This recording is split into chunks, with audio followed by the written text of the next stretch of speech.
Assalamualaikum warahmatullahi wabarakatuh. Kembali dengan saya, Vena Amalia, mahasiswa semester 7, S1 Manajemen kelas 647A07. Pada pertemuan 9 kali ini, saya akan membacakan summary terkait manajemen piutang pada mata kuliah manajemen keuangan. Yang pertama pada definisi piutang.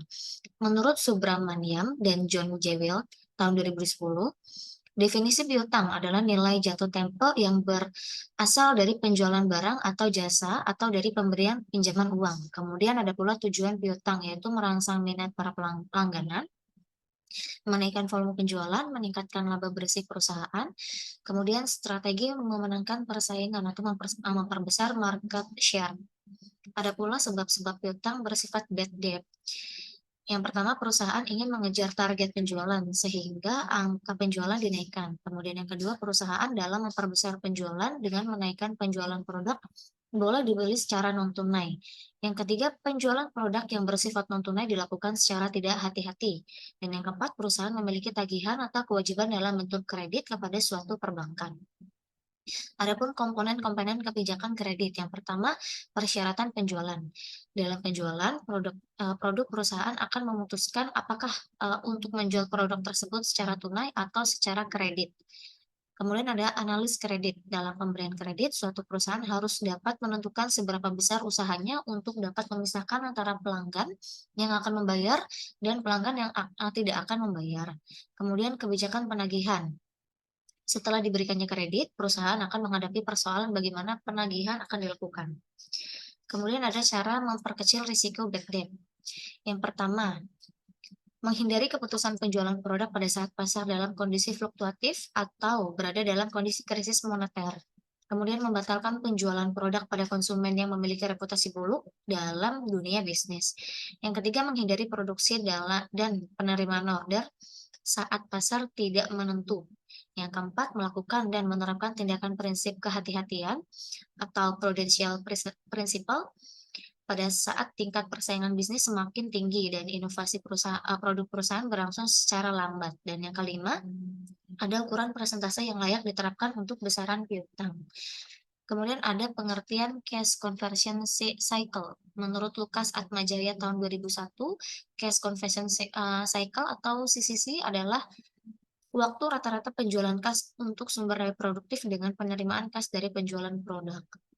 Dan Joel G. Siegel dan J. K. Shin tahun 1999 mengemukakan pendapat mengenai cash conversion cycle. Yang pertama, tindakan mengubah suatu kelas surat berharga perusahaan menjadi kelas surat berharga lainnya. Misalnya, mengkonversi obligasi menjadi saham. Dan yang kedua, membuat penilaian pengganti untuk yang lainnya. Misalnya menyatakan kembali biaya historis untuk biaya saat ini. Pengiriman saham dana bersama dana yang satu ke dana yang lainnya dalam satu jenis.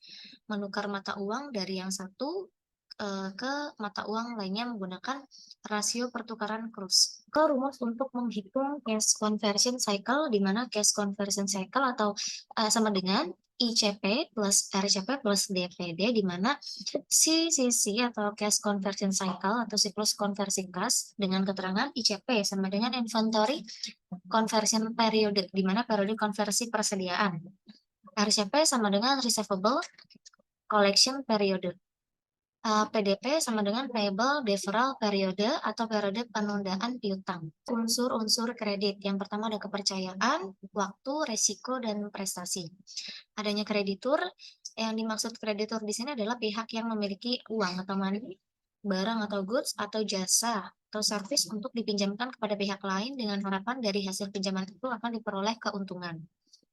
Kemudian adanya debitur adalah pihak yang memerlukan uang atau money, barang atau goods, atau jasa, service, dan berkomitmen untuk mampu mengembalikannya tepat sesuai dengan waktu yang disepakati. Adapun jenis kredit dan jangka waktunya. Pertama, kredit konsumtif. Kredit ini adalah kredit yang diajukan oleh seorang debitur kepada kreditur guna memenuhi kebutuhan pribadinya. Sebagai contoh adalah untuk membeli sepeda motor, mobil, rumah, perawatan rumah, renovasi rumah, dan lain-lainnya. Kemudian yang kedua ada kredit produktif, yaitu produktif kredit. Pada umumnya adalah dipakai untuk diajukan oleh mereka yang bergerak dalam dunia usaha atau mereka yang mempunyai bisnis dan membutuhkan dana dalam usahanya. Contohnya menghasilkan produk, menghasilkan produk baru atau produk tambahan, membuka kantor, cabang, dan lain perdagangan atau trade credit. Pada umumnya dananya dipergunakan untuk keperluan perdagangan atau trade. Contohnya menghasilkan barang untuk dipakai oleh orang banyak, baik di daerah, negara maupun di kawasan. Menurut jangka waktunya, yang pertama ada kredit jangka pendek atau short term credit. Ini memiliki jangka waktu selama-lamanya 1 tahun atau maksimum 1 tahun.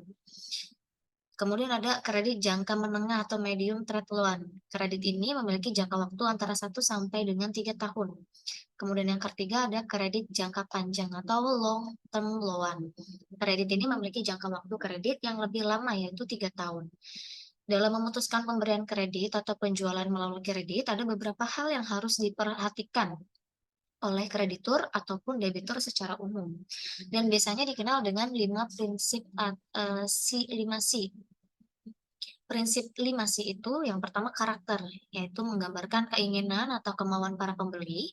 Yang kedua ada capacity, atau menggambarkan kemampuan seorang langganan untuk memenuhi kewajiban-kewajiban keuangannya. Yang ketiga ada kapital atau kekuatan keuangan calon pelanggan, terutama dengan melihat jumlah modal sendiri yang dimilikinya.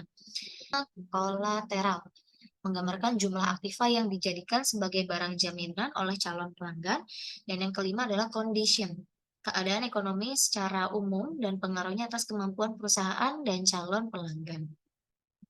Baik, terima kasih atas perhatiannya. Sekian summary yang dapat saya sampaikan. Kurang lebihnya saya mohon maaf. Wabillahi taufik wal hidayah. Wassalamualaikum warahmatullahi wabarakatuh.